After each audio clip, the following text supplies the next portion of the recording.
I think Emp, dude, Emp is the inheritance, bro.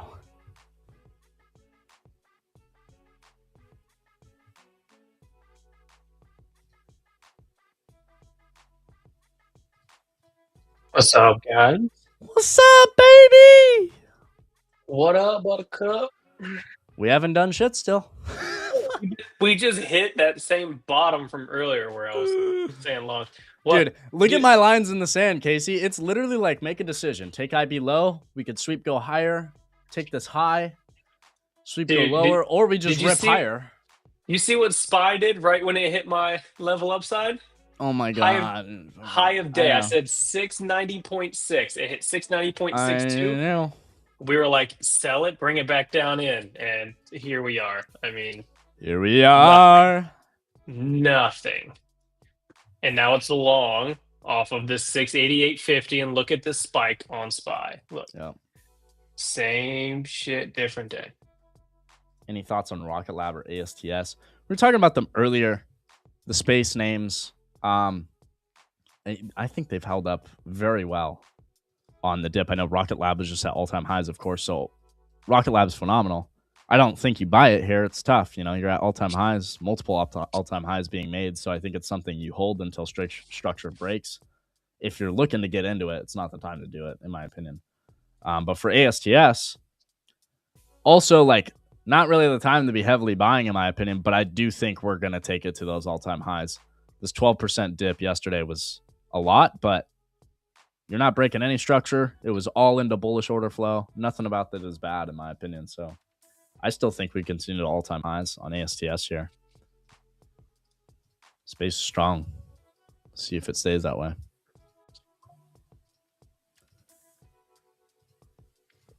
Looking for any other swings, Casey? Yeah, the Unity Just software. you? Yeah. Yeah, right now I'm gonna start looking at swings here in just a few minutes. See if there's anything interesting out there. I'm actually looking at a new indicator. Well, I don't know how new it is. It's new to me, but from LuxAlgo. Um, so Will talks about the market breadth a lot. And if you guys didn't know this, I just found this as myself. LuxAlgo has an indicator called Market Breadth Toolkit, and it looks absolutely incredible. As yesterday on the move up, it actually shows where on the move that it had from the upside all morning that didn't make sense. It shows that the breadth was negative the entire time, and then we saw the massive sell off in the end of the day. And then this morning at 9:50, the breadth actually flipped positive and held positive, moved up all day, which lined up with the internals and everything that we were seeing to remain neutral to bullish. And then we saw the new highs, but during that chop. So very cool to see this this indicator. So I'm gonna start throwing it on my charts, start looking at it more often. Let's go. It's teasing to touch low a day. I know, right?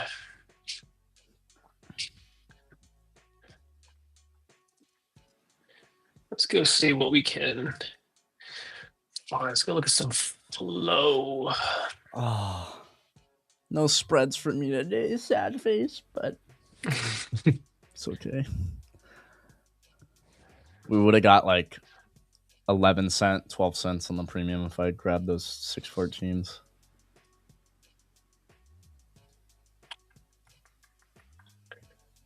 See if you can find it now. We'll do.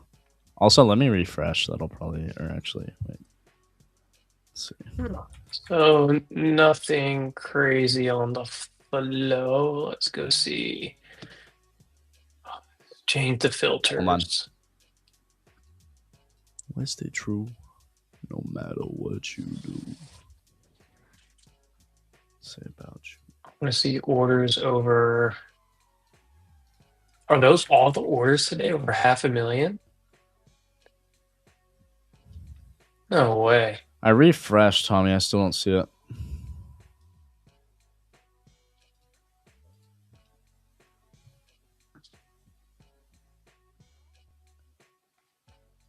It's gotta be. Speed attached.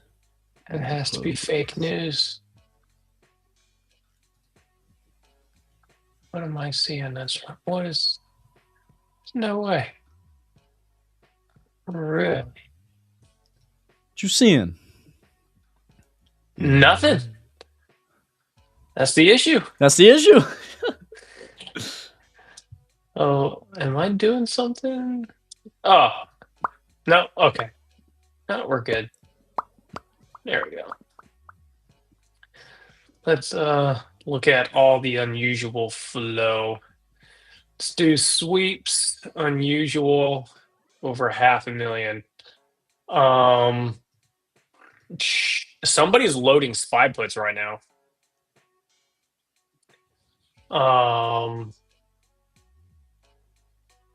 672 puts for February 20th, 2026.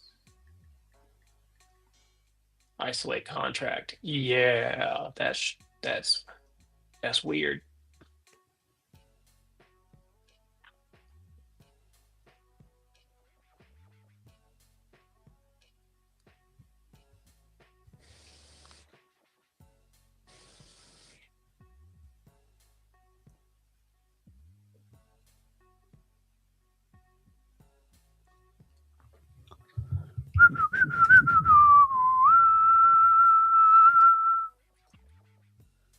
$50 points from the IB law.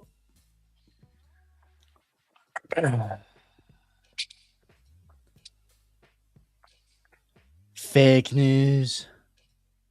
Fake Always on my mind. Some Airbnb flow coming in, some sold puts, heavy. That's good. I like that. A shit load of Adobe coming in right now. Mira all the time.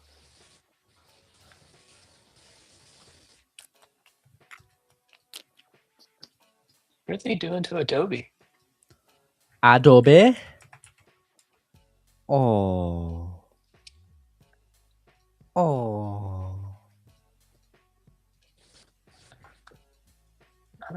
Nothing significant that I see. Good back testing area of resistance, but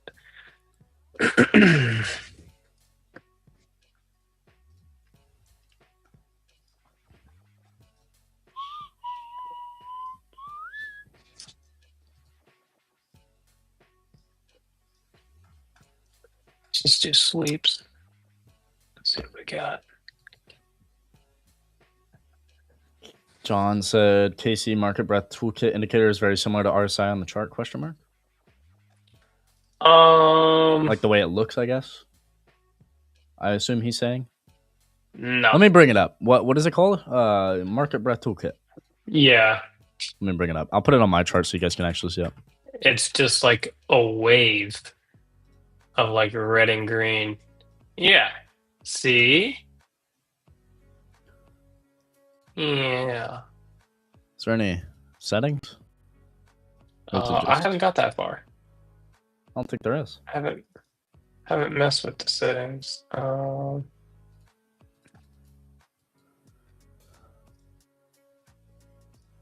Let's see. Settings. Yeah. Yeah, this is just telling you market breadth. Makes sense. I think this is probably why he thought like it kind of looks like RSI because it has the higher lows and lower highs drawn.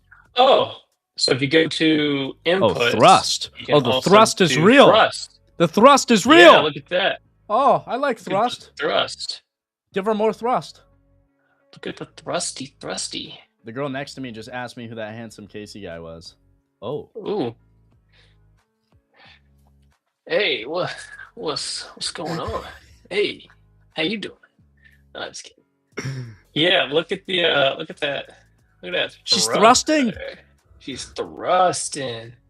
Wait, what does this look like on NQ? Thrust. Thrusting. Oh, it's in thrust right now. We're thrusting right now, Casey. We're in 15-minute thrust. Oh, There's fun now. I like this indicator just because of that.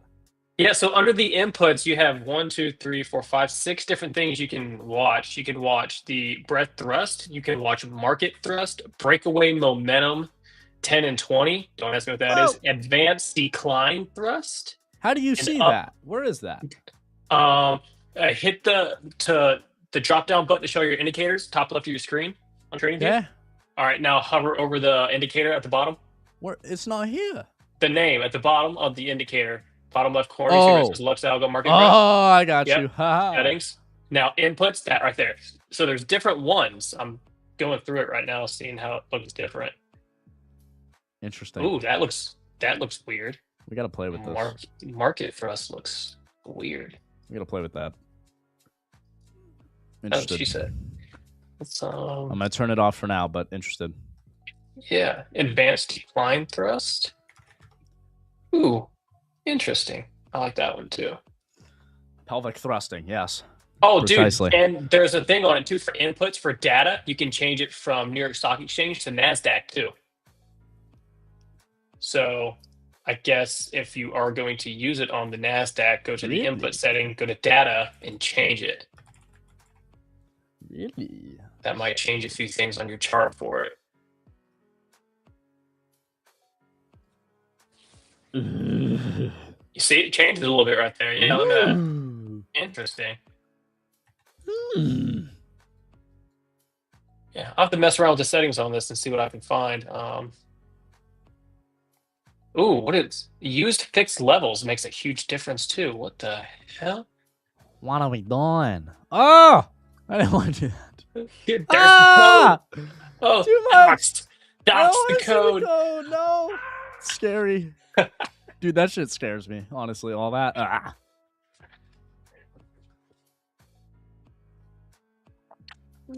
Divergences, bottom level style, solid. Interesting. Up down volume thrust. Use the top and bottom levels threshold detail below.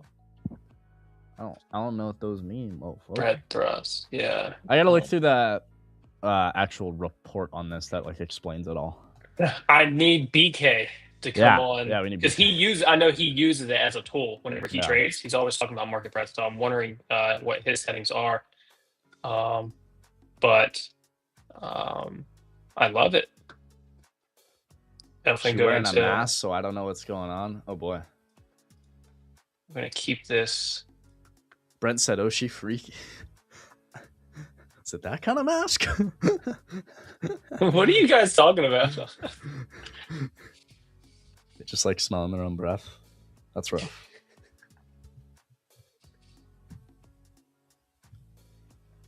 We're just chopping. I mean, I'm actually starting to understand wearing a mask on a plane, solely just a plane, because every time I travel, I get sick. Like pretty much every single time I get on a plane, I get sick. And I don't get sick often. It does not happen. But every time I hop on a damn plane, I'm friggin' sniffling after.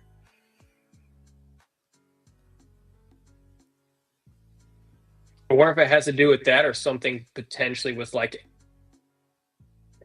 altitude and like It your may be sinuses. altitude sickness. I mean, it's funny you say that because when I was younger, because we fly to Lake Havasu every year for like water sports and stuff, and we were flying back, and it just fucked, dude. Like I had like this sinus infection, my ear was plugged, all these things.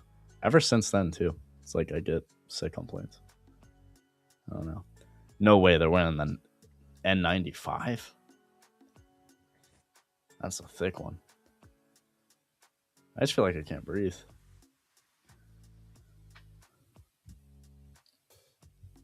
But yeah, I don't know what's wrong with me. Every time I go fly, I love flying too. Like I love to travel. At least I always get sick after I'm back from whatever trip I went on though. 12K, one combine pass a week after getting called a gambler. Love this shit. Yeah, bro. Yeah. Just keep showing the family the P&L.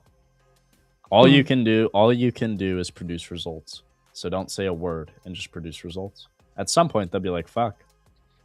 Guess it's I can try and call it gambling, but when he's bringing in 10K a month, I can't really fucking call it gambling, so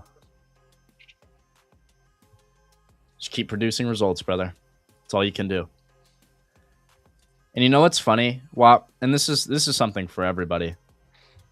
But WAP, as much as obviously like you want to prove them wrong, just like keep doing you and don't worry about that, because likely what I've noticed is very likely is there's some people out there that are just never going to get it. They're just never going to get it, no matter how much money you're bringing in, bro. Like, there are some people that will look at it. It doesn't matter if you're bringing in multiple M's, bro. They're still not going to, it's not going to connect in their brain at all because you're risking money. So just keep that in mind too. Don't, like, I know you're not. I know you're just trading, but like, don't try and please them. Don't try and change their mind. Keep producing results. Keep doing you. But don't try and change their mind, because it's likely that some of them, man, doesn't matter how much money you make, they're not going to. And that's okay. We love our family still. It's not that we don't, right? But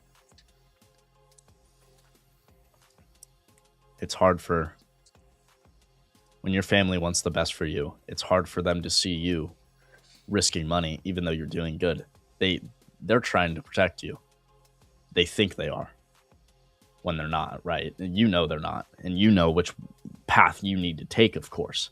And that's where it's like, hey, I love you guys, but if I want actual real change in my life, I can't listen to you.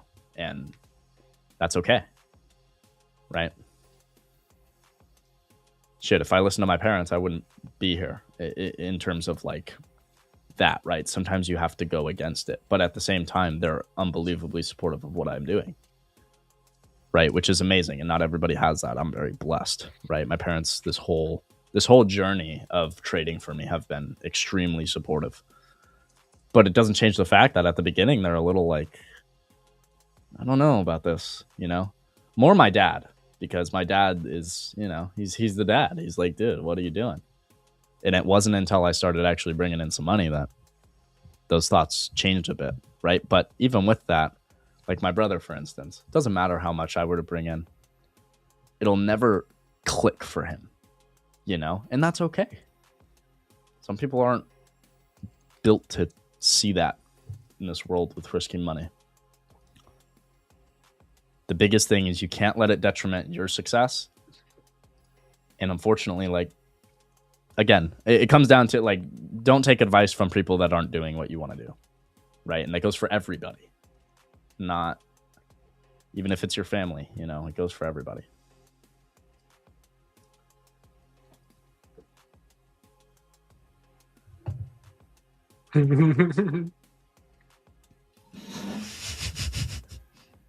Boris.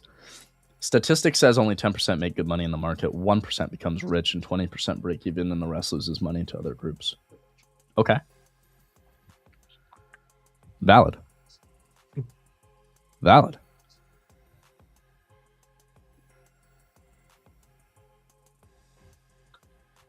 And if she wants a discount code, just let me know. Let's go.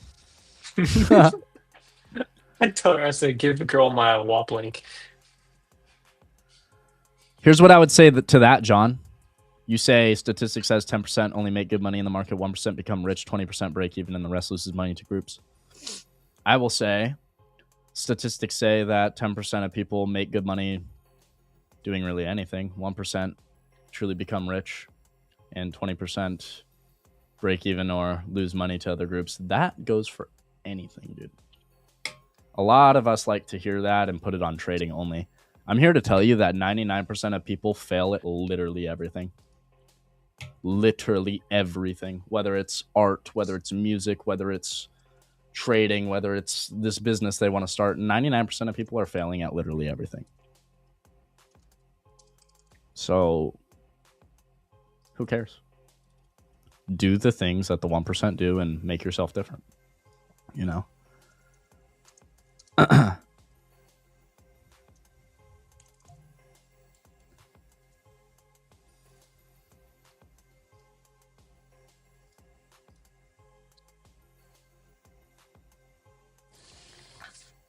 Oh, Jordan, I have a Yes, question sir. for you. I want to have this question with like a panel as well. But what at what point in life would you say that you are or have become rich? Is it based on a specific amount of money? Is it based on achieving specific goals that you're able to, still you've always wanted to have those things in life and you've attained all of them, and you're at a specific spot financially or whatever it is in your life that you can support it, even though whether it's this certain amount of money or even this certain amount of money, it's Hmm. more of a mindset thing. Like, at what point in time will you consider yourself rich? I feel like there's kind of two answers to this. So I'll start with this answer. First answer will be like kind of towards my younger self a little bit, towards like the actual number, right? Like, I don't feel like I'm truly actually getting even into the rich like category until I at least have $1 million. Like, not $1 million to my name, like invested, like that too. That's great, but like, dude, literally, like, rich to me is I have investments and shit, and got an M sitting in the bank. You know what I Yeah. mean? And a million is a lot of money, but in our world, it is so small compared to the amount of money that's really out there. Yeah. And so that's where I feel like as a number, I'll feel like secured. But at the same time, for one, that doesn't mean I'll stop. I could never stop. Like, it's always going to be a goal to go higher. At the same time, though, true, like, being rich and truly being successful is not a number for me. All I want is I want to be able to, at any time of the month, year, walk into a store, buy whatever I want, whether that's food, whether that's something I desire, whether that's anything, and not ever look at the price. Take care of my family without ever looking at the price. God forbid my mom gets put in the hospital because of something horrible, right? I want to be able to have the money to be able to pay for the best freaking doctors that are on this earth, right? So, like, to me, that's what success is just like bringing my family and myself a life where we don't have to worry about the price of anything, right? Where we can just, we're still going to have problems. We're still going to have issues. Everybody does, but there's no issues with making money. And to me, like, that is where I'm truly rich. Whether I have $1 million in my bank or not, if I can just take care of everybody without looking at the fucking price ever, I'm rich. I'm happy. So that's the real answer. But of course, like, in terms of a number, I feel like I gotta have an M in the bank, you know. Yeah. But that's really what it comes down to for me, is like just taking care of everybody. I want to, you know what I mean? I want to be able to tell my future wife one day, like, hey, you want to work, phenomenal. If you want to work, you want to do something, you want to have a career, phenomenal. But like, I don't want her to have to work, right? I want her to be able to, in the early years when we have kids, you're at home, right? Like, I'm at home too. We're trading. Like, I'll obviously be here too, but we're at home with the kids, raising them together. You know what I mean? Like, that is rich, just being able to do that. So obviously you have to have money to do that. There's not a specific number on it, but enough to where I don't care about the price. Yeah. So Yeah. that's that. I guess that's my real answer. I love it. I love it. You're basically close to my goals, to be honest. Like, I've said this for a long time, but like, what, literally, guys, Casey is my future goal right now. Like, my next step in life, later in life, is like, it's just beautiful. You bought a house, you're raising your kids, I don't know if your wife works or not, but like, does she? I'm curious. She stays at home, obviously, with the kids because we had to do something financially Yeah. because at the time, we just had Everly, and both of us, I was making $2,500 a month, and so was she, Hmm. and that was it. And then the twins come along. You got three kids, right? And our bills at the time were about 2 grand a month, maybe about 2,200. But someone's got to take care of these three kids. You put them in daycare, you're spending over $3,000 a month. Yeah. So that wasn't going to work. So she left her job, take care of the kids, and then obviously me working full time back in my old career, whatever it was, barely. I mean, getting us through the month. So I had to do something differently. So I started taking trading more seriously. That was my motivation. So as of right now, if she wants to ever go back, if she can. If she Yeah. doesn't, she doesn't have to. But And during the important years, of your kid's yeah, younger life, she's at home, right? And you are too, yeah, which is cool. That's the beauty about trading and like doing stuff on social yeah, media, being from home, so you can do yeah. that. So she's hired under the businesses that I have, Beautiful. through my S corp as well. I'm going to eventually do the same thing with my kids when they get older. Just Fuck. helps overall for family, for accounts, for tax purposes, and stuff like that as well. Um, but yeah, no, I mean, I agree with everything that Jordan said. Personally, I don't think there's a specific number that makes you But say it'll that feel good when you you're got that rich. M sitting in the bank, But yeah, and that's my goal for 2026. This year for Yeah. 2026, I want to have $1 million in my bank account, and I'm absolutely going to have that by the end of the year, without a doubt. And it's going to be absolutely incredible. And but for me, I think the definition of you saying that you are rich is we all have needs in life. You need to be able to, have a house for yourself, your kids, family. Whether what's the size of the house, the cost of the house, that doesn't matter. Doesn't matter. Do you have shelter, right? Do you have a house? Yeah. Do you have means of transportation? Do you have vehicle, whatever it is? Is it a $20,000 car? Is it a $120,000 car, right? None of that matters. So you have your needs, but then you also have like your wants, right? If you want a larger house, if you want the more expensive car, if you want these other things here and there, I think at when you can say that you're rich is when the lifestyle that you want to live, where you can get both of those things, you can afford all of your needs, but also get the things that you want as well. That lifestyle then that you have always wanted to get to have the best of both worlds, whether it's you make $300,000 a year, or if you make $3 million a year, it depends on everyone has different wants and needs in life. But once you get to that point where you can get that size of both worlds between the needs and wants, I think that's when you cross that line of saying I'm rich in the life Yeah. that I have, and I'm blessed to be where I'm at right now because I can do those things on both sides. Yeah. And biggest things, don't just chase the wants, because if you only have the wants and no family to share it with, no people around you that actually care, it's not going to bring you happiness forever. Only a period of time. It'll be short-lived. Yeah.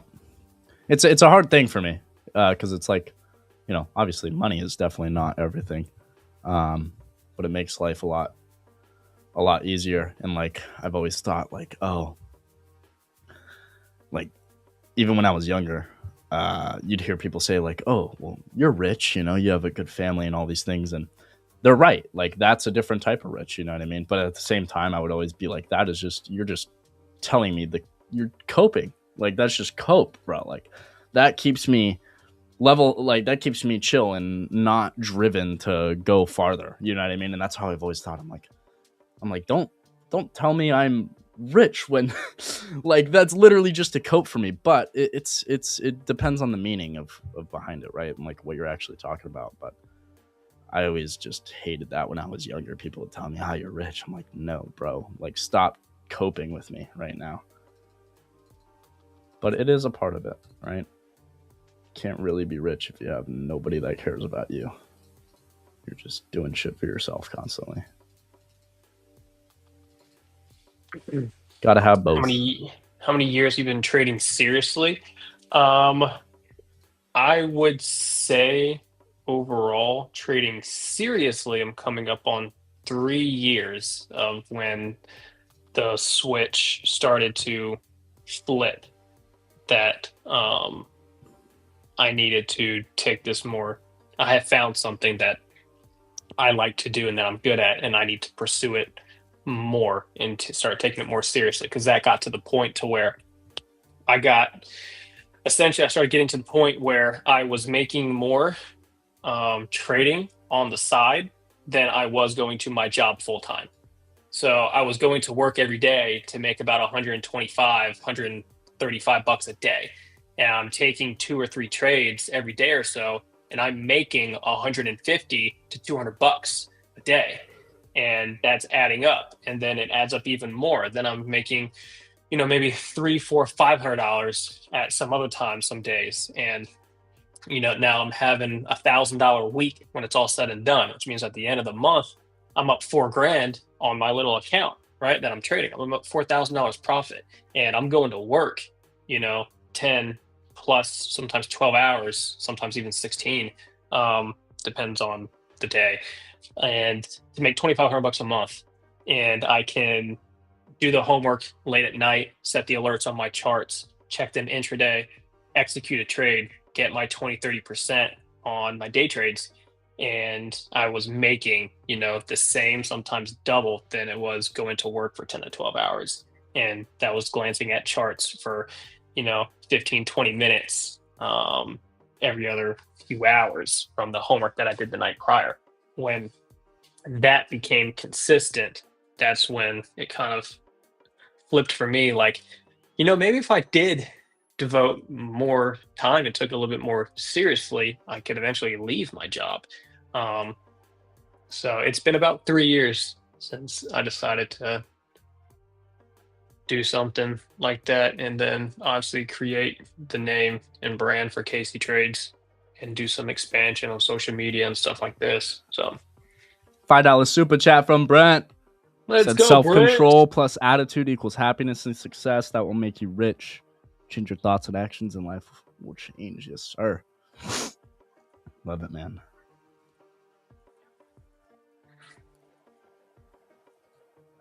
I feel like, too, something I want to bring attention to is like a lot of new people might come on to the streams, to the spaces now, and see myself, see you, Casey, see everybody, and be like, oh my gosh, like these guys are just able to be on the screens all day.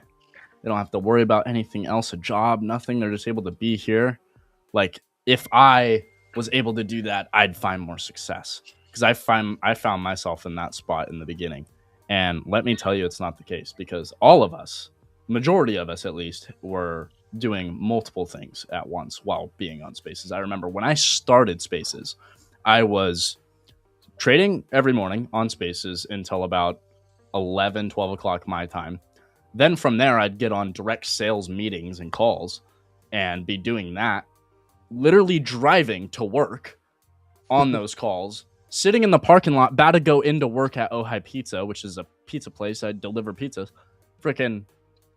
I'd walk in, ending the phone calls, and be working all night. And then I'd wake up and do it all over again. I did that for like over a year straight. Right. And so I say this to say that, like, you guys are not alone. We have been there for anybody that's doing that. It's hard, but it's also the best times ever. Like, I think back to those times and I was just grinding so hard and getting so much work done. It was just beautiful, right? Because you have to be on go and you're just driven, because if I stop, I'm screwed, right? And then it turns into something so much greater as you stay consistent with that, as you keep going. You're able to leave that job, like Casey said. I mean, I was showing up to that job going, shit, I'm losing money showing up here right now, getting paid hourly. I could be on a call right now. It's going to make me more. I could be signing this deal. I could be doing this. What am I doing? Right. And so that's when I took the time to say, all right, it's time to get away. And it's the best decision ever, right? When you're able to do that. But don't force yourself too early. I also made that mistake. I also believe in multiple streams and sources of income. Yes. If trading full time, if that's the one thing you want to focus on and do, I think that's absolutely incredible. But the fact that if you do trade full time, that means, one, you have no boss, you have nobody to answer to, right? It is you. You make your plan for the day, right? You set your schedule. You don't have to go clock in, clock out, listen to somebody else, take orders, do all that bullshit, right? So now, yes, you're working for yourself and you want to do this full time, but now you have the flexibility on with all your other time. It's not that you have no boss. You have to be your boss. Yeah, that's the thing. You don't have. It's not that you have no boss. You have a boss, but it's you, and that's where people go wrong. It's tough. It's tough. So what's good about that is now that you are the boss, you can decide throughout your day, if I want to spend this hour or two focusing in on the market right here, making money, perfectly fine. If I make my money for the day and I want to be done, I can. There is plenty of time still left in the day, right? What else can you be doing in this world to go find out where you can make more money to keep bringing things in? Start finding ideas, find other things that you're good at, find just anything and everything, honestly, in which you can manage to do with your time and your day for multiple streams of income. I think right now I have six. I think I have six different streams of income, and it's overall when you have multiple sources of income, I think overall financially it makes you less emotional with with all the different ways in which you're making money, because if you only have one or two things, if one of them starts to fail, you're not doing well at it or whatever it is, or business starts to pull back or whatever it is, now you only have the one other one that can compensate you, right? So now I started making more money trading when I got other sources of income, because I was like, oh, I'm not as emotional and I don't have to worry about if this trade doesn't hit, I can't fucking eat tonight. You know what I mean? Like, it's not like that.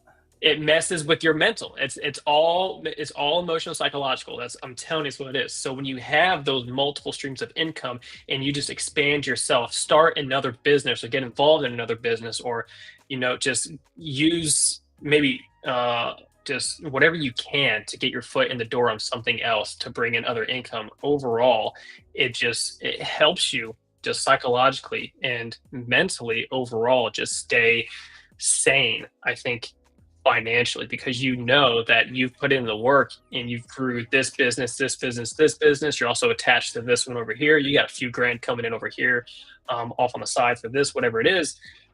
So versus if you just had one or two, right? One of them starts to fail. One of them starts to pull back for a period of time, and you have to rely on just that other one. It's going to stress you out to no ends. So I think I've just been a firm believer ever since I've been able to not answer to anybody else, but answer to myself and be able to branch out, create businesses, or do whatever it is. The opportunity is 100% out there to get multiple sources of income. Doesn't matter if it makes you an extra $500 a month. Doesn't matter if it makes you an extra $5,000 a month, whether one's small, one's large, whatever it is, it doesn't freaking matter. Just find something that you like to do, can make money from, take that and just do it over and over again. Keep trying to grow it, keep expanding, and just repeat that over and over again.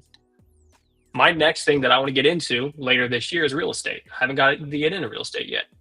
So that is my next stream of income that I'm going to be looking to get into. If you want, if you're ever going to do real estate in California, hit up Candlestick Nick. Oh, yeah. Any of the OGs in the chat remember Candlestick Nick? Candlestick Nick. Vida. He big real estate agent right now. He's out in the Bahamas right now, just enjoying. Is he really? Just fucking cuz, bro. Really?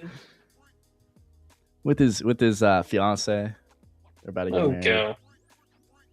Him and Alyssa, shout out. Haven't seen them in a minute. I miss them. We got to get him to jump on Spaces one day. I know, that would be awesome.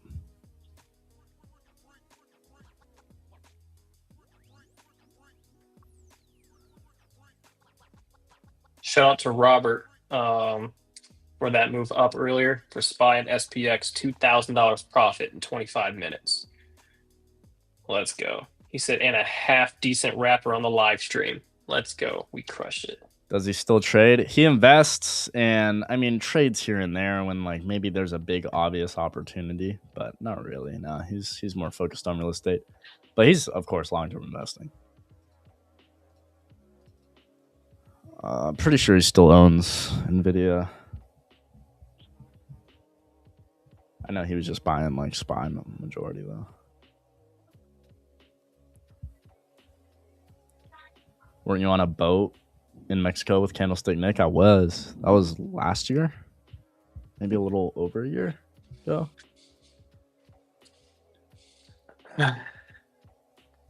Whatever happened to Christine? Oh my gosh. OG over here.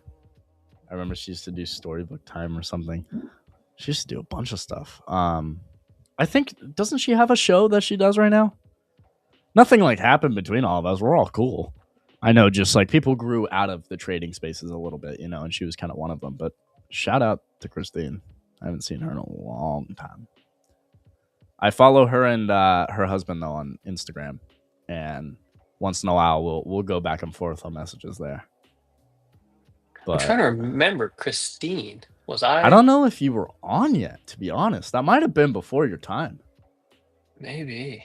Because, Because I started coming in. Did you come in after the Atlas stuff?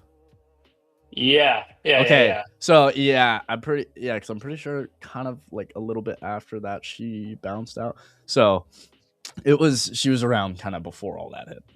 Gotcha. Yeah, I wasn't on X or on Spaces during the whole when Atlas was doing That shit was Spaces and wild. stuff. It did get more people talking about Spaces though. I bet. Oh yeah. Everybody knew who we were after that. Oh shit. Anyone seen B trades lately? No. I sent him another message last week. I still haven't heard anything. Like probably a month ago. I don't think he messaged me back. I saw him post on Instagram recently though, so I know he's okay. Oh, he did? I think so. Because I was getting worried. Let me see. Wait, when's the last time he posted? I could have swore I did. Let me. Yeah, he posted January 1st. Happy New Year 2026 at the Boyle House. Okay, good. So he's like, oh, do I not have? Well, let me see if I can find him on. He's okay. I gotta send him another DM. See what's going on. Follow. There we go. Yeah, look at him. Ooh, he was eating a pot right there. He got a boil. That's what I like. Shrimp boil. Oh yeah, he's been posting. These ones go back August, November, October. Yeah.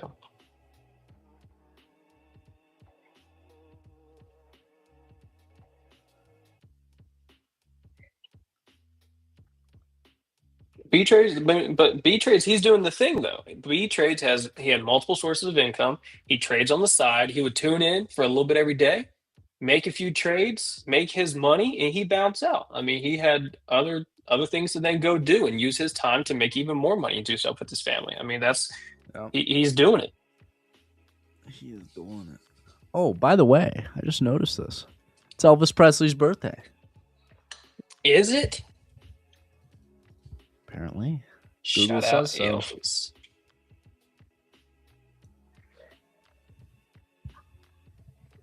I have here, let me see if I can find it. I have an Elvis Presley record that's old, and it's also gold. Ooh.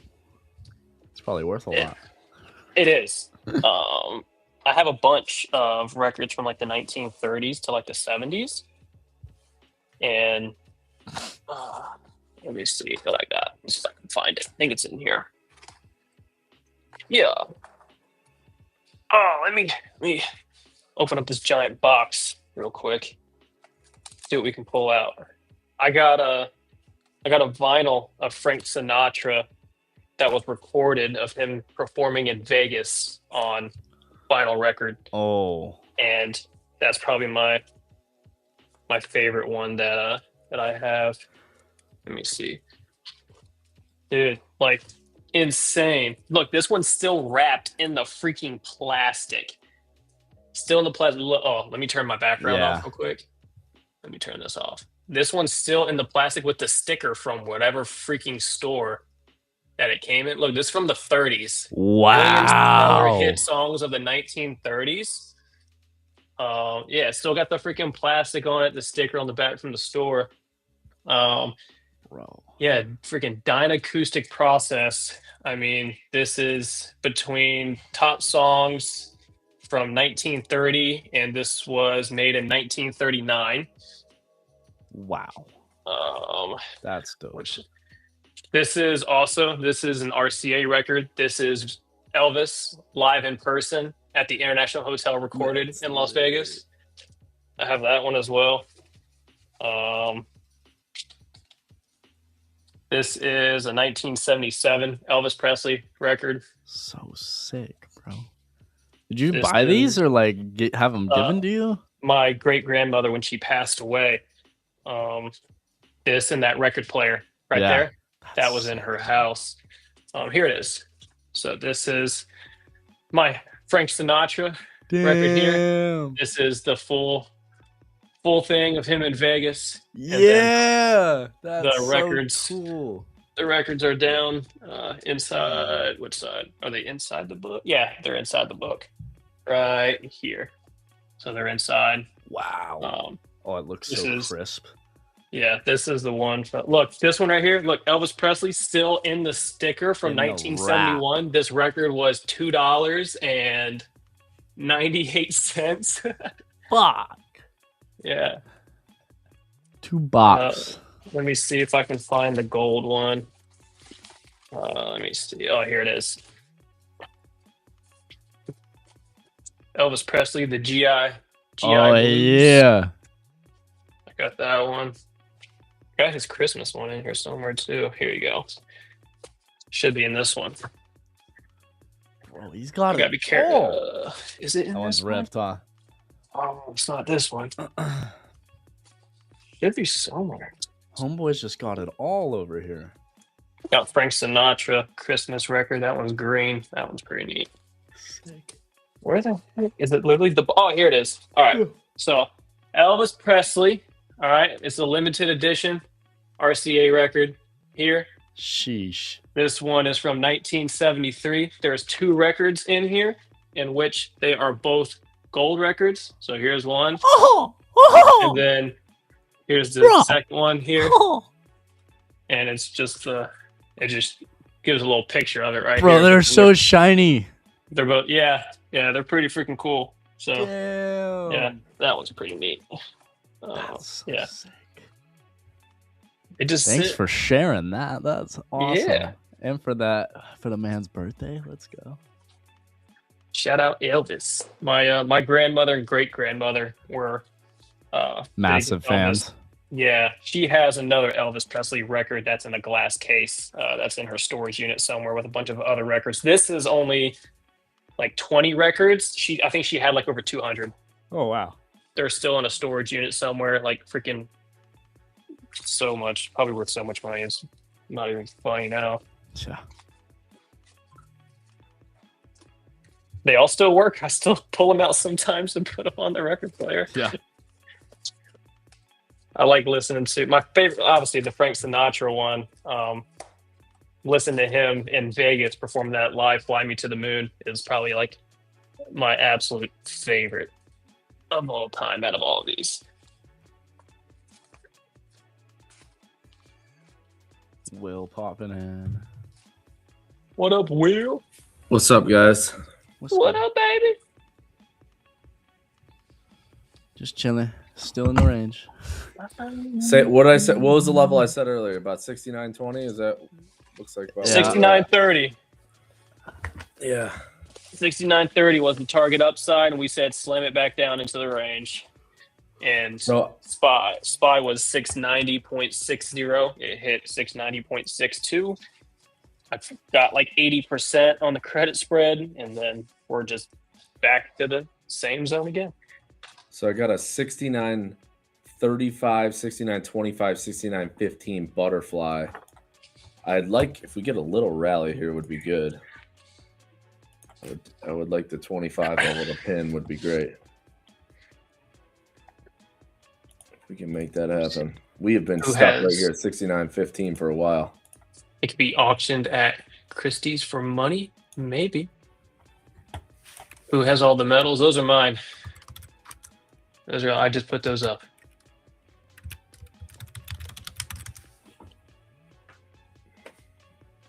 Drop test. Let me see.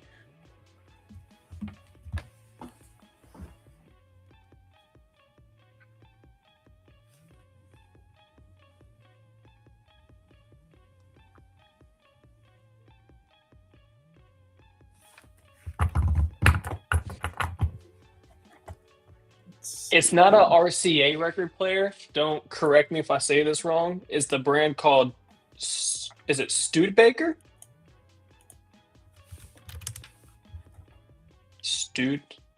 Studebaker? Whatever brand that is. That is the brand of the record player that's behind me.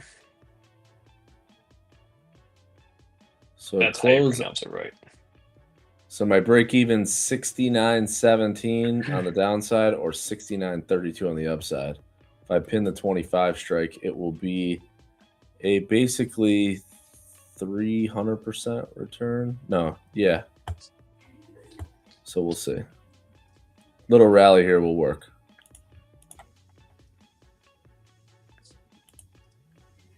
Roblox. Little call flow coming in, $73 call. It's February 27th, 2026. Let's go take a look real quick. I mean, stock looks like shit. It is coming to an area of support on a larger time frame. I mean, this stock is looking terrible. The closer it gets to 70, the more I'm intrigued to start buying. It's almost there. What sport? Soccer. For 14 years. There you go. 2 knee surgeries. I need to go back to the skate park and go fly in the air a little bit. It's been a while. I used to skateboard years ago. Yeah, before I wanted to do anything financial, I thought I was going to be a pro skateboarder.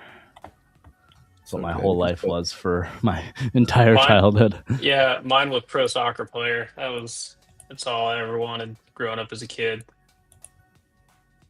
My parents spent endless and thousands of dollars to get me to the point of like top tier soccer academies and stuff like that.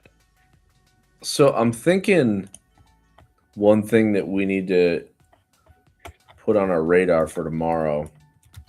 Obviously, we got some big data coming out. And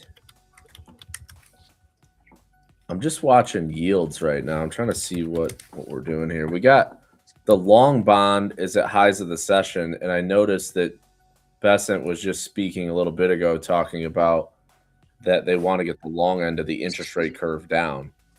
And I think the challenge is the only way they're going to be able to do that is they're going to have to be able to,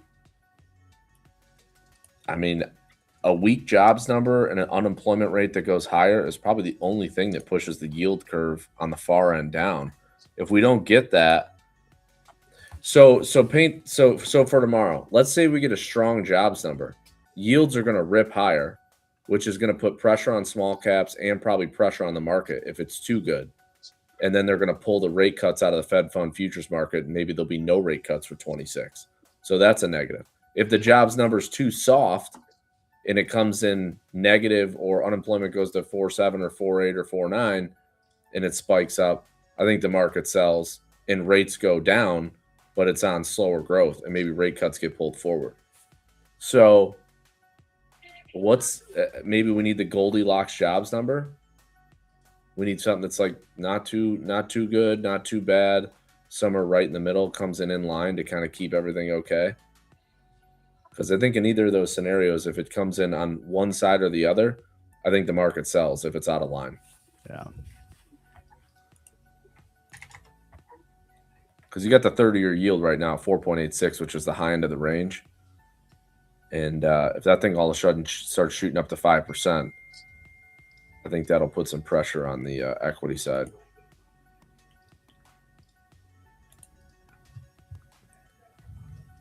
So Apple, this breakdown, and then we got this doji.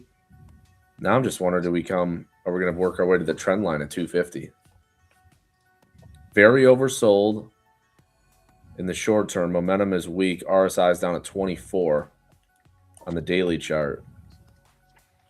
I'd like to see maybe a bounce back to the 260 and then maybe a lower low, like a 251, 252 on a divergent RSI. You could probably be a buyer there. But that's got to play out over the next few days or weeks for that to happen. but I do like it into that 250 area.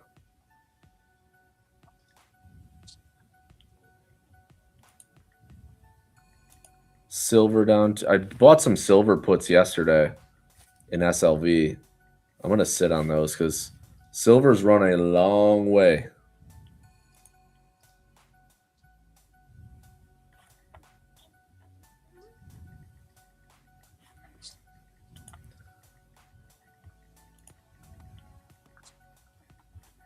Yeah, the GDP stuff is the estimates probably will be big.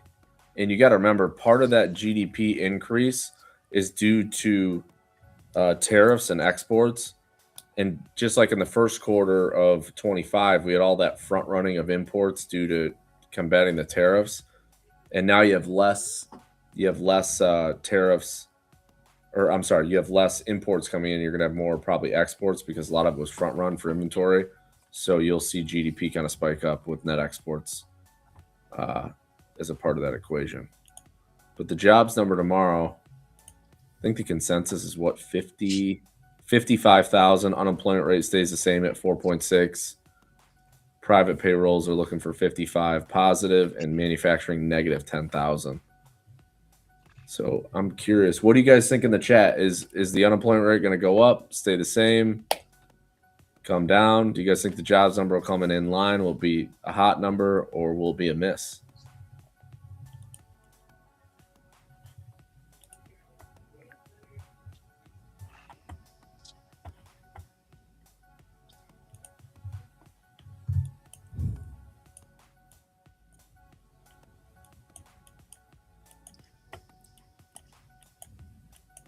My thought is the administration, they honestly need if they want longer term rates to come down, they need a softer number. They need softer employment data. That's the only thing that's going to bring the long end of the curve down. Or inflation data that starts to really decelerate. If you look at, I don't know if anybody's familiar with the Truflation Index, but I know Truflation was down at I think like 1.6 or 7% is what it was tracking most recently. So inflation may end up coming lower in Q1, Q2.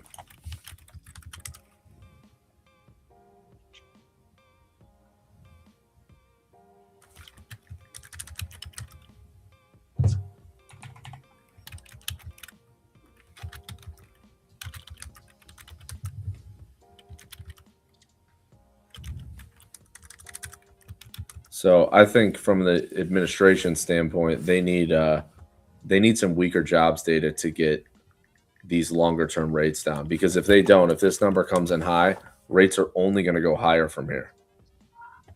And that's going to push mortgages back, maybe closer to the 6 and 6.5 mark if they start going up from here. So it'll be an interesting day, to say the least.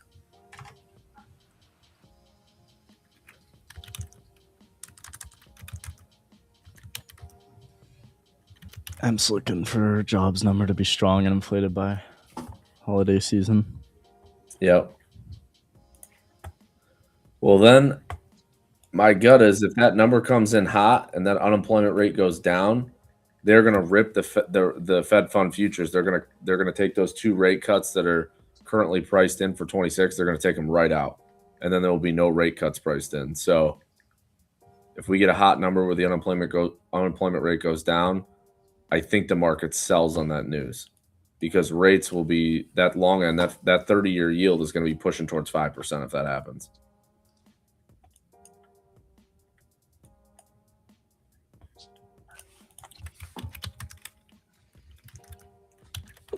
Small caps will definitely get whacked if that happens. They should, if yields spike.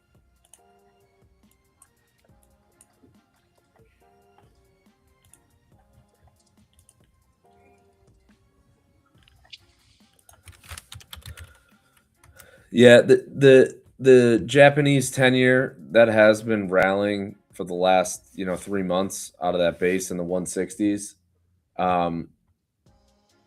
It has stalled the last probably 3 weeks, kind of at that that 210 level, but it's something to keep an eye on.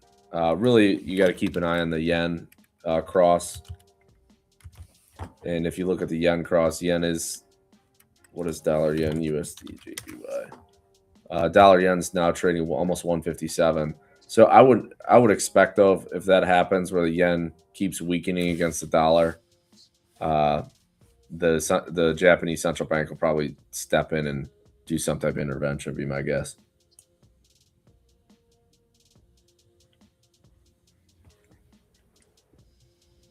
Yeah, then we got the tariff stuff too. We got the tariff. Yes, we do. I don't know if like a lot of stuff I see is like that. Oh, we're gonna have a decision. Like there's not gonna be a decision. There'll be commentary on it, but I don't think they're gonna allude to one way or the other. I think they're gonna be evasive on what they say.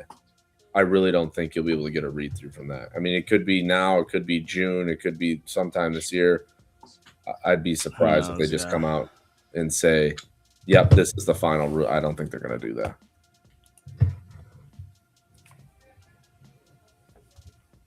Could they? Maybe, but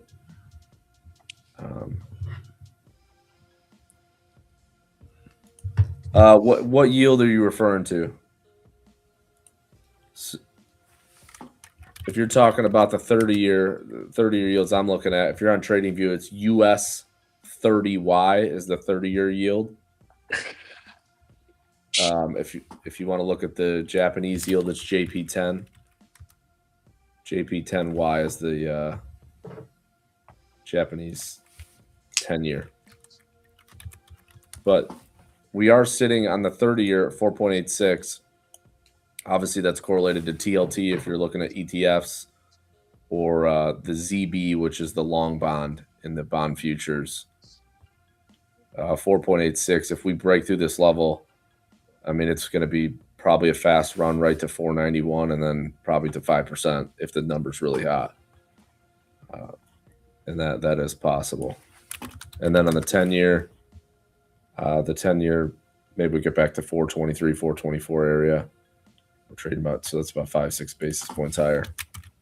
But it's more about what it's going to do to the Fed fund futures market, and do they pull those rate cuts out of the forecast? Because right now, like I said, if you pull up the Fed Watch tool and look at the current forecast for 26, Fed fund futures ends the year with 2 cuts in 26. It looks like a cut mainly in June and then a cut in September is what's currently getting priced in.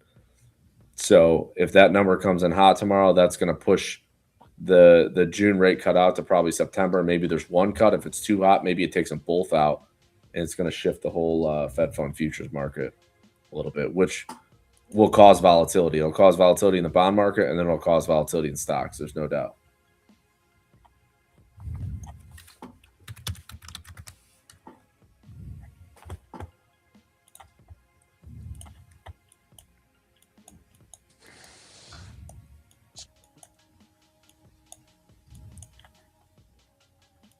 Honestly, for the rest of the session, I don't think we do much. I mean, we've been talking about this, like the basically high volume area of ES for the day is right around 69.55, and that's where we're at. So I would say we probably chop through this area on either side of it, maybe plus or minus 5 points.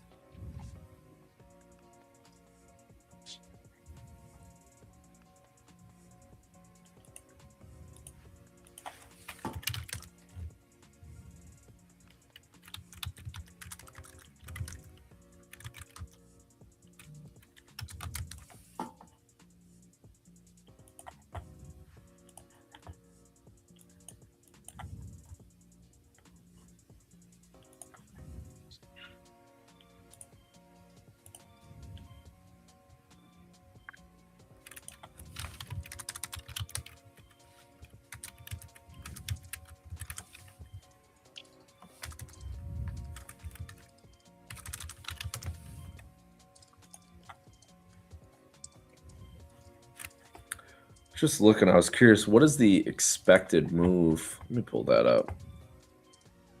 Expected move for tomorrow.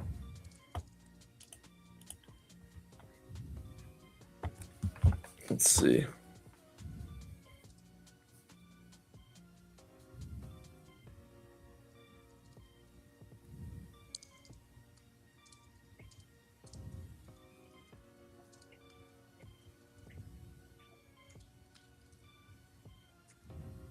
So tomorrow is expected move for SPX tomorrow is 49 points. Is the expected move in the options market. So we're trading called 69.20 for a round number. You got 50 points to the downside, which would be 68.70, and basically 69.90 to the upside is your expected move. NDX expected move is 244 points either way. So actually surprising. I thought it'd be a little bit higher than that.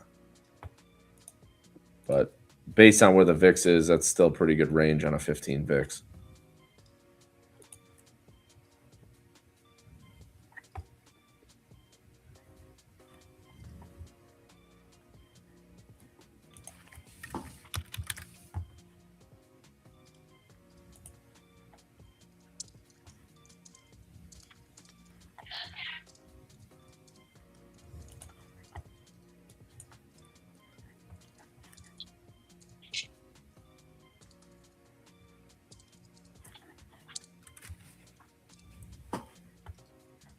But when you look at the bigger time frame on the daily and you see this, we've been in this triangle on NDX, either whatever happens, we're going to break out of this triangle one way or the other by time. So I would expect the range is going to be expansive tomorrow. It could be to the upside or the downside. The symmetrical triangles, when they break, typically the other thing too is when you break a symmetrical triangle, in theory, you're supposed to break out and then you're supposed to retest where the triangle breaks. So if it breaks out to the upside, I would look for a retest back to that daily triangle, kind of where X marks the spot between the two trend lines. That's usually a good area, either from the downside or to the upside. That's kind of your like pullback area. If you break down, you kind of throw back to the entry of the triangle and then kind of goes from there. 1 second. I can share it to show you what I'm talking about. Yeah, go ahead. Throw it up there.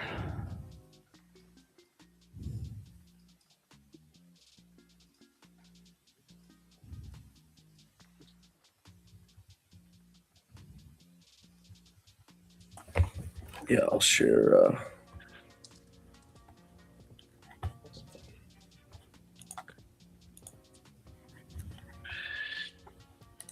1 second.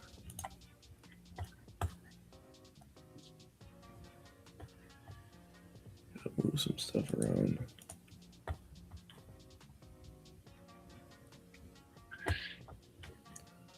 Share.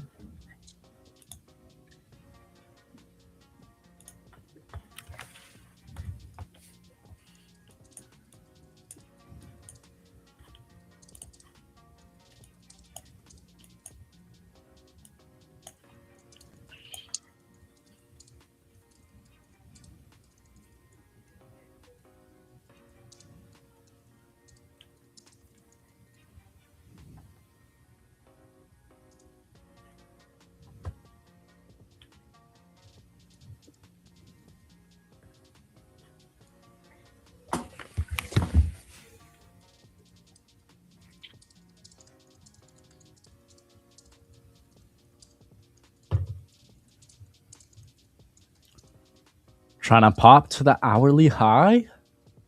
Yep. Finally gonna do it. I bounced right in the same zone from earlier and held. Wow. Back up in the same spot. Who would have guessed? So I put that butterfly on. I'd sent it to Emp. You know what? I thought I changed my my fill, but I basically was a 90% return on that butterfly that I did earlier.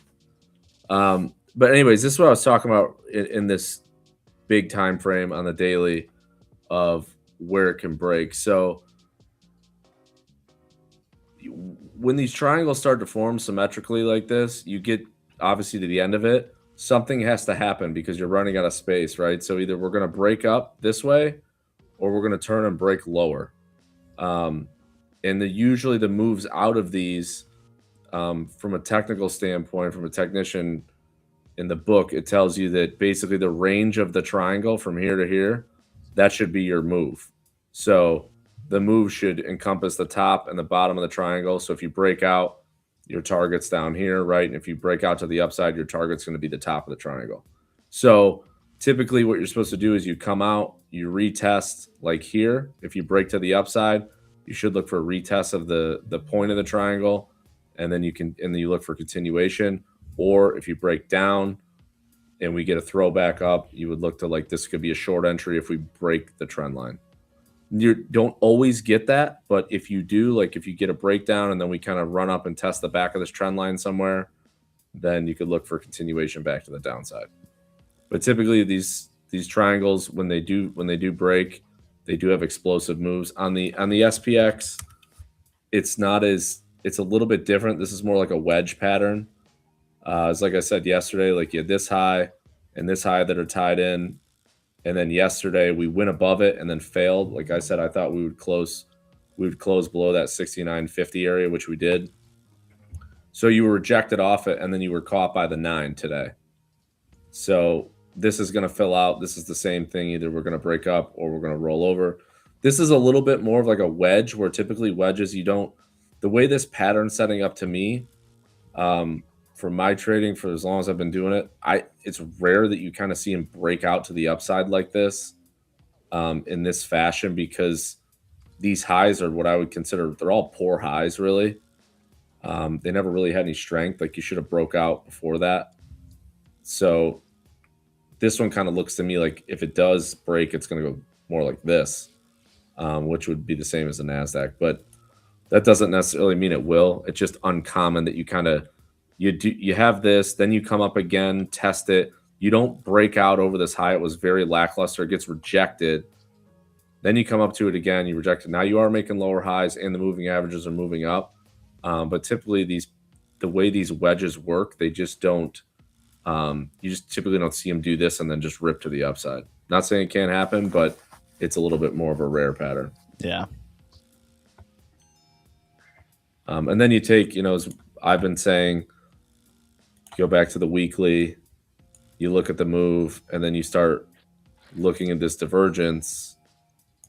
So this is what I've been talking about try to slim this down. I know it's kind of tough to see, but I want everyone to look at this. This is on a big time frame. You're talking all the way back to 24. So you have high in the RSI that's here, lower high. Now you got lower highs. It literally, it tagged it, and look at every time you've touched. Like right when you came here, we had that big down candle. When we tagged it right there on the trend line, you got another one there. What did we do when we caught this trend line again? Boom, sold. Now we're rallying up, but you're making almost. So that's on big time frame, right? Divergent. That means you're losing momentum. And then if you look in the shorter term picture, which is this is more like on the daily chart, but you have another one right here. So you have momentum going down. What it's telling you is the move up is losing steam. And as RSI continues to make lower high, you need to be cautious at these levels. Unless you get a break back above trend, where all of a sudden RSI breaks back above, we get closes above the downtrend line, and then really you get a close back above this one, because this is a much longer time frame of divergence. So to me, and you can kind of see it if you go back, like if I just scroll back this way, before we started getting divergence here, but look at the sell-offs, right? As soon as you get 2 points and then you had all these lower highs, eventually this cracked in a much bigger way when you start getting all these lower highs in the RSI. Yeah. So now here's a high, you try to make another high, but look at how much lower the RSI was at this point. And you look at the yellow line, it's sloping down. So it's just telling you momentum is diverging. And then eventually what happens is, whether it's news or something else, but then the market finally breaks down and boom, we get the big flush. So could this trade higher and continue to go like this? And this breaks down later? What we could have, in a bullish scenario, you could say that this RSI breaks trend, maybe we get a rally on the news tomorrow, breaks back above, we go a little bit higher, and then we run into this trend line here, and maybe that's at 77,050 or 7,100, and then you pause at this level and you have another divergent lower high in the RSI when the market's making a higher high. So that could happen if we got over this trend line. So it's just a little stretched, and I don't like when I see this type of momentum that fades on a big time frame. They take a long time to play out, these divergence, but that's just kind of how I look at it. We're flying.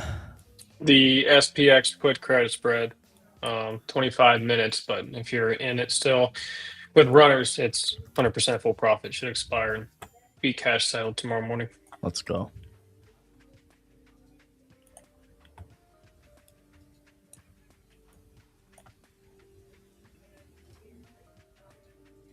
Take out this hourly high now.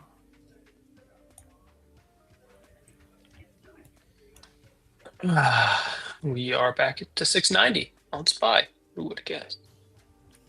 Just leave it here. M said they know me. Global entry on all that. Frequent flyers, sir. I'm going to take a guess and say that SPX should be at 69.25. That's correct. Is it? Yes, it is. Yep, just curled off that bottom right back to it. I thought I had my butterfly. I had it on for basically 100%, and I'd put in an order, and then I thought I'd change the fill, and I didn't. I got filled in profit, but it should have been for more because this is where I thought we'd chop to. This thing will probably, if it closes in this area, my short strike was 69.25, so it's probably worth $6 now. I'd be my guess. I can put it back in just to see. I closed it at $4.20.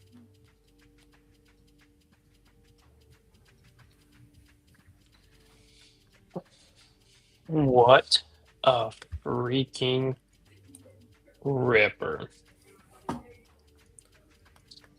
If you marked the zone on SPY and Qs from earlier, where buyers keep defending, you sniped low of day on Qs 3 times.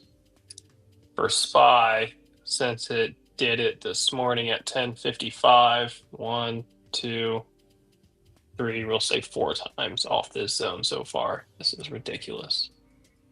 And now we just hit the red zone above. So now watch for a red candle rejection.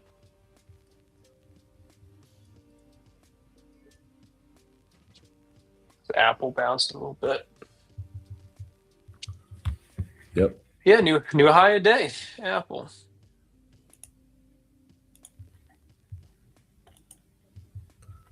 I swear if SPY puts in a shooting star or just gets smacked right here and comes straight back down to 689.50.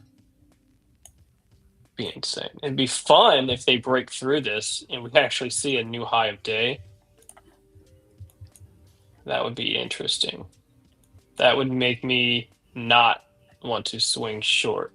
If we reject here, go back down to the bottom of the zone and fail that before market close, I will probably swing short.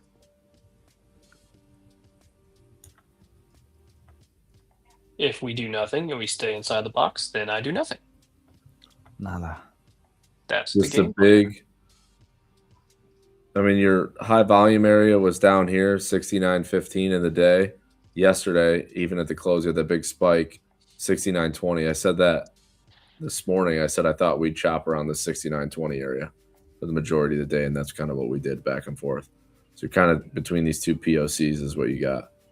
That's why you wonder, like, you look at this area on the chart and you see we just ping pong back and forth around this 15 for the last, hour. And then we finally got a move away. Now you move back up to the next one, which is a 20, and look at where we are. Look at SPY.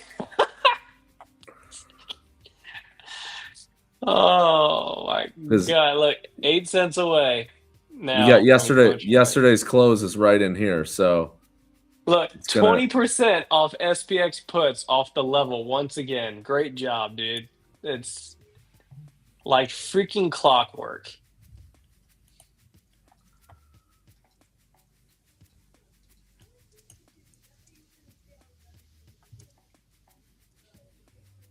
Look, it's about to come straight back down and hit the yellow level right after that. This chart has been absolutely insane today. Yeah, this has been a good like ping pong where you can trade levels and it just keeps coming right back to the midpoint. Like, look at where we are. Mm-hmm. Right here to right here. This is yesterday, which is in this area, and then this is today. And look at where you kind of spent all this area, majority of it. You come to it, come down here, you came back up. Now you're just right in between them.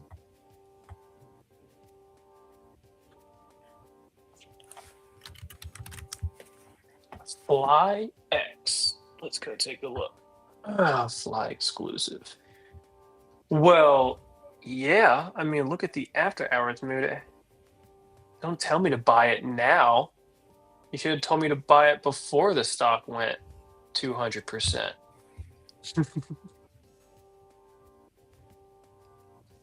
You want to short this thing? That volume is insane. Yeah, I'd probably get run over with my luck. I mean, the stock was at $3. It went to 9, and now it's at 7.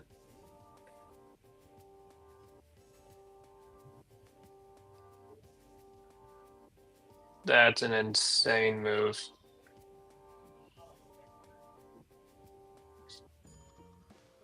Oh my god, what a rejection!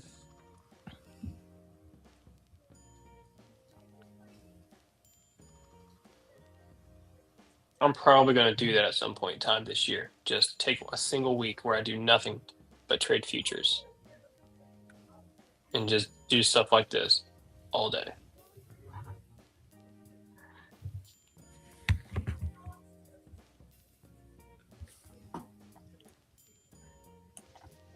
Hell yeah.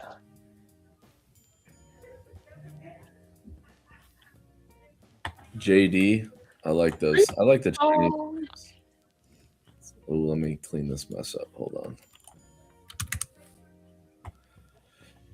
You know what? I'll tell you, I have a long history with Chinese stocks. I sat in them for a while. I had some leaps on them and they finally paid, but man, did it take some time. Yeah. I was in those names like late COVID when we started to come out of it, like from like late 23, 24. And I'm like, man, they were still in like lockdown mode. And I was like, these things got to rally, right? They have to. They're going to come out with stimulus. They're going to do something. They just never did. So I had long calls in them and I'd roll them.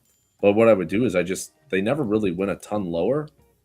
And I just kept selling puts along the way. Yeah. And to really try to cut my my debit out of my calls. And eventually the calls became free is what happened. Because I would do puts on the monthly cycle pretty aggressively, and then had longer dated calls to try. There's your previous day low back test on SPY, 5-minute 9. I mean, that couldn't have been more of a beautiful short, and now you're back right here to the midpoint. If you are short right here, I know you took some SPX puts right there. I mean, freaking 100% in one candle. I mean, that's insane. Great job. I don't love insane, dude. JD. I don't love as much, only because the chart doesn't look as good. Baba. I like that better because I do like the support here at like 148, 150. If you go back on the weekly, the other one that looks decent? Yeah, like you have this big rounded bottom. We finally rallied. I was in it from in the 80s down here originally on my leaps, and I sold majority in the 150s, and then I sold the rest in like the mid 180s, just because of this structure over here. I thought, and it was extended, but you're pulling back right to the previous breakout. PDD. Yeah, Pinduoduo is another one. So as long as this area holds and these lows around 145 hold and Baba, we get back above this 9 weekly, I think that could run back to the upside.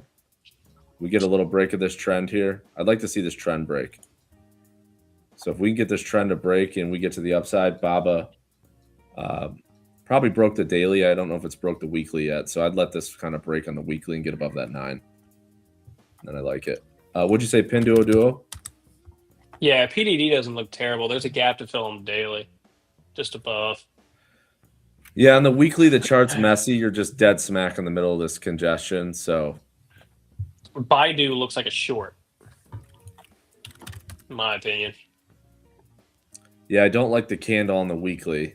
Yeah, after it's the huge overextended. last It week. just, yeah, I think it could pull back. So I think risk to reward right now, it looks decent for a. I mean, you could Sure. argue that this maybe is this a cup and handle that forms. I mean, if we consolidate here and can go sideways and then start to look north, I mean that may be in play, but we definitely don't want to see it like slam back down in the 120s. I would not be interested in that. What's some other Chinese names? I mean, we just look at the K-Web as a whole. Neo. Yeah, Neo. So K-Web's been in that downtrend, kind of following that as well. Back to, there's a lot of gaps in this because of the overnight sessions in China, but when I look at the K-Web as a whole, I don't love it as much, just because you're back below the 50. You got rejection off that 9 weekly, under the 50 weekly. Although you're finally above the 200 after you've been under it for a few years, and you are in a uptrend. So draw this trend line here. Amazon's going to 250. Oh yeah. Kind of got a couple trend lines to work with in K-Web. I mean, I think longer term, if we got back to like 32 in K-Web, you got a trend line, you got a 200 that's trying to come up and maybe start to curl, 200 weekly. Maybe there's something to do there. You may get oversold into that level anyways, but you got a couple areas of confluence there. So I'm going to put an alert on there for around that $32 level. If we get there, I'd be interested in it. What was the other one you said, Amazon? Yeah, I mean it broke the daily wedge. It's getting continuation. I mean, if it this thing looks back tests 240, I'm gonna go long, but it's looking good for continuation to 250. That daily wedge break was perfect. Yep, this is another. Yeah, this one right here, and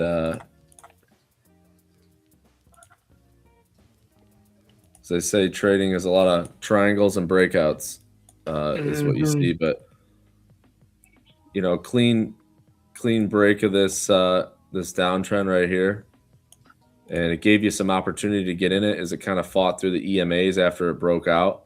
This candle was really a spot. This probably screwed some people up, I bet, because you kind of got this rejection day.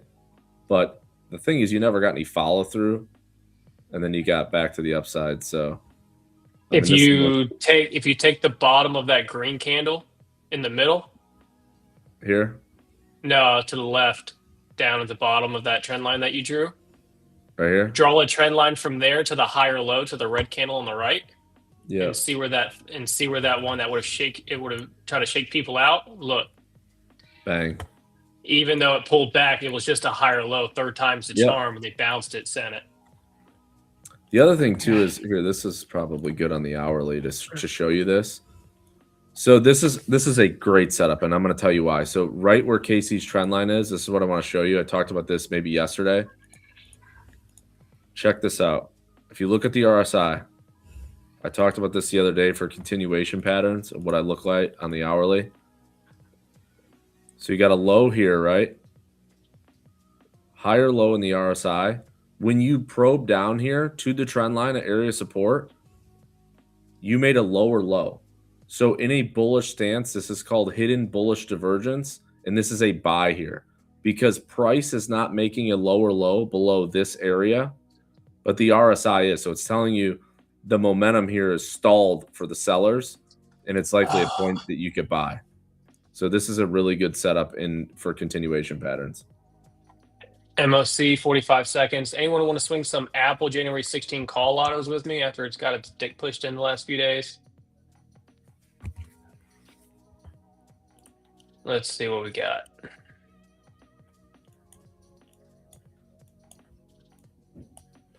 We can do 262.5s or 265s. Apple coming off. Yeah. Probably to fill this gap. You could, if you want to be aggressive, you could do a 257.5, 1/3, maybe the 260 call spread for tomorrow, or ratio spread. You could do that into this gap fill. There's a gap to fill lower too as well. I think breaking 260 is going to be hard, but here's MOC. Hold up. Downside candle reaction. Let's see what we got.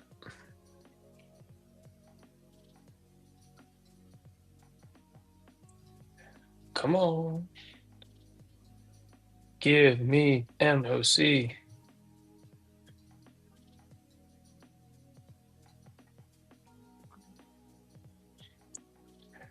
Financial juice. Where are you? There it is. Oh my goodness. 20 million S&P. That's it. Yeah, 524 million Nasdaq. S&P was to buy. Nasdaq was sell. Oh my goodness, that's tiny. The S&P. It's really Very small MOC. Daily chart on QQQ is my favorite setup. It is indeed. The issue is, I said, if it closes under 620 down near 618, I would swing short. You do have a potential evening star right now with that lower high still. The only thing that I don't like is if you look at the evening star, it hit the daily 21 EMA today, and now it's retracing half of the candle. So now you have a very lower bottom wick on the right side of the evening star, and you do not have the full red body. So as of right now, it's the reason why I was saying earlier, it's the only way I swing short is if you close down there and it gives you the matching red body on the right side to confirm, in my opinion, a good evening star for a short. 100%, I'd smack it. But they retraced almost half of it so far.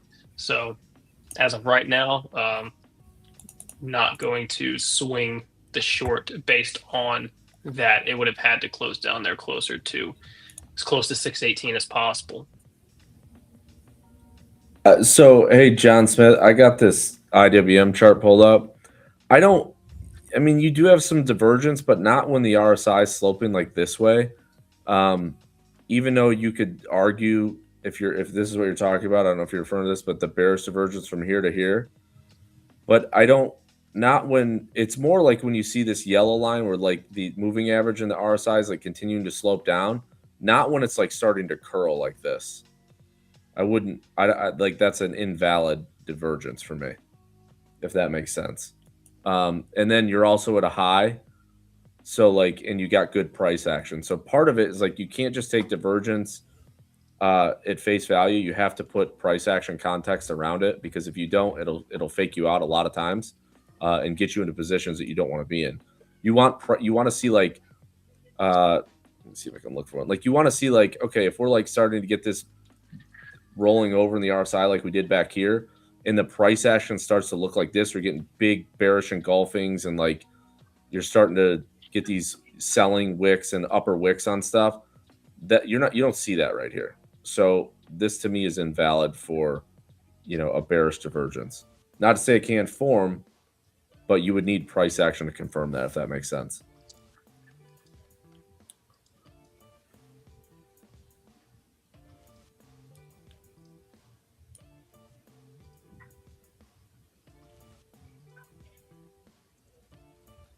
If I have another good, but typically I would say the best setups, like that one I just showed you in the Casey and I were just talking about, which was in Amazon, was that pullback where a lot of people got shaken out. I think people, if you don't And maybe we'll do. I mean, we could do this on maybe a different day or something. But really, on these hourly, like I like to look at hourlies and even 4 Swinging hour. apple calls. Sorry. No, you're good. But these setups where you get these hidden divergences like this that a lot of people don't even know what that is. People are just familiar with regular divergence, but this is a great setup. Really, really nice setup. You got, again, Brent's wondering how long you've been trading for. Well, I've been trading since 2007. So, long time. Let's go. 2007. I was in the My 7th first grade. depending on what month, I was 4 or 5. Yeah, there you go. But just this is a really cool setup that for continuation, and same to the upside. It could be in short setups as well. Actually, I could probably show you one just in the same chart where this is a continuation pattern on a downside trend line. So if you look at this high right here, this is going to be the opposite play. This is called hidden bearish divergence, where I'm doing the basically the same setup as this one, but in reverse. So what it looks like is this. You have price is higher than price is here, but the RSI is overbought, and you're getting this divergence here. So this, once the RSI rolls over and you had a wick here and price action starts to confirm, this is a short setup because the RSI is far past this high, which correlates to this high. So it tells you momentum is probably done in the short term. And what do? You get a continuation back to the downside. So, and you were below the trend line, etc. So that's just a different way. That's hidden bearish divergence, and this setup here, hidden bullish divergence. So two good ways to trade, but that's kind of stuff that I look at, and I try to trade levels like that. Ooh, Airbnb. Oh, let's go.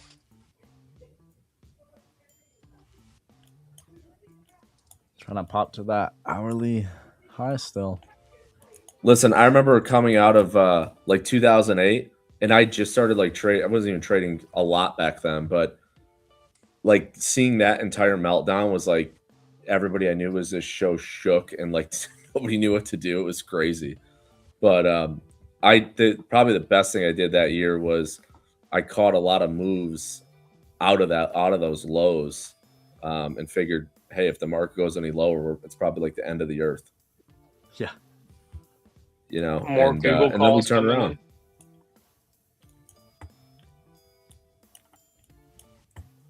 Google I mean, at the end of the 375 day, calls from March 20th, 2026 are coming in hot. the market's always going to have positive drift to some degree. So volatility, in my opinion, when you get a VIX at 40, 50, like that's when I am, as a trader, want to be the most aggressive, especially in the options market.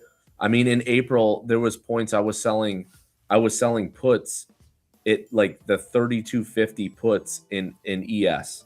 They were like 2,000 points out of the money with like 3 weeks to go. Mm-hmm. And they would, in 2 days, you get a rally, they'd come in 50%.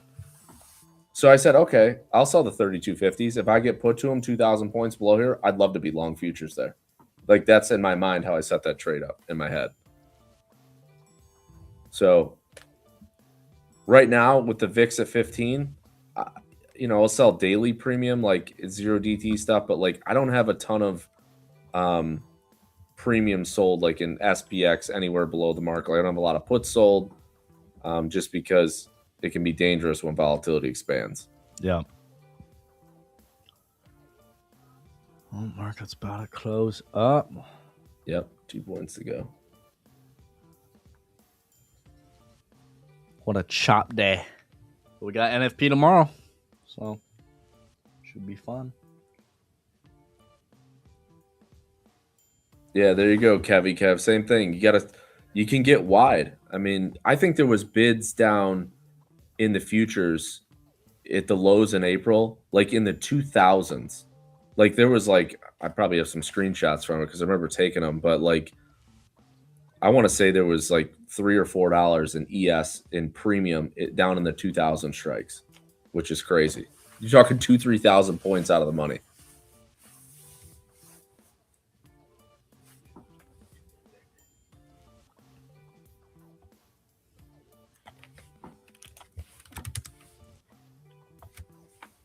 And here we are back at 21. Can you do something for me?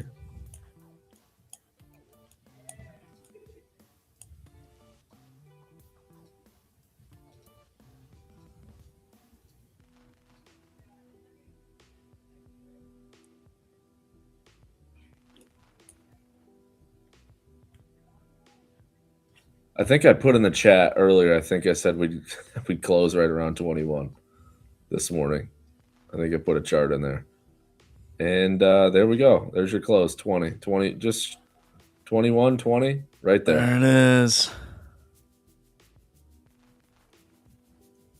I think SPX and SPY, if I'm not mistaken, closed directly on volume point of control on your intraday chart. It's just came back. Yep. What a great day to sell options. What a great day! I know.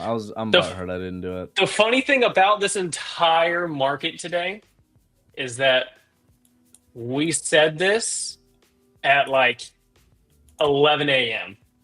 Oh yeah, correct. That I wanted to see SPY go and hit that level at the top, make the new high of day, sell it back down. It came back to the very bottom of the range, bounced it, closed flat. Like EMP called it out. I mean, Will, Jordan. We're popping now after hours.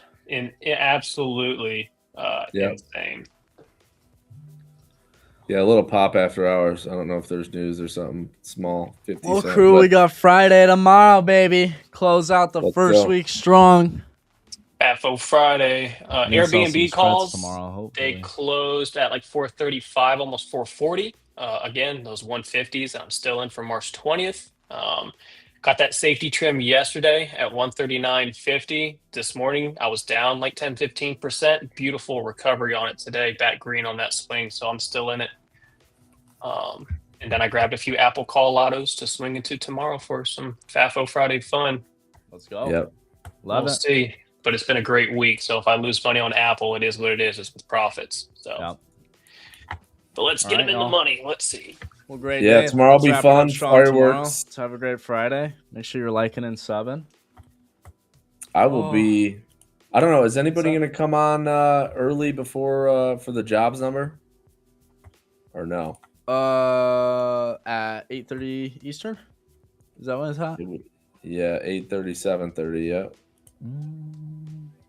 I don't know if we'll be live yet, but I'll be around. I might. If I'm up right then, I'll go live.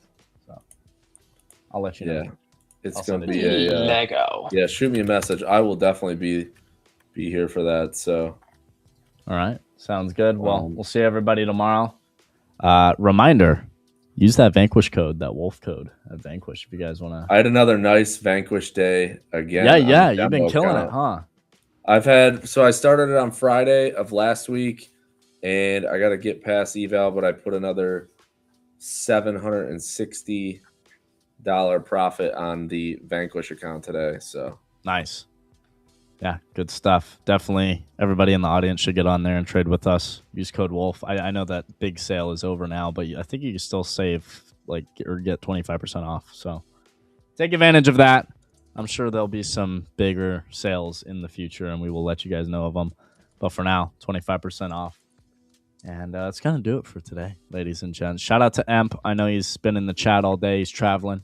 We appreciate you, Emp. Where's he traveling to now? He's going back to Arkansas, I believe, for a little bit. And then we're all traveling next Thursday to go to Tennessee for bachelor time with Gav. Nice. Because Gav is getting married this next year. So we're doing a little bachelor get together.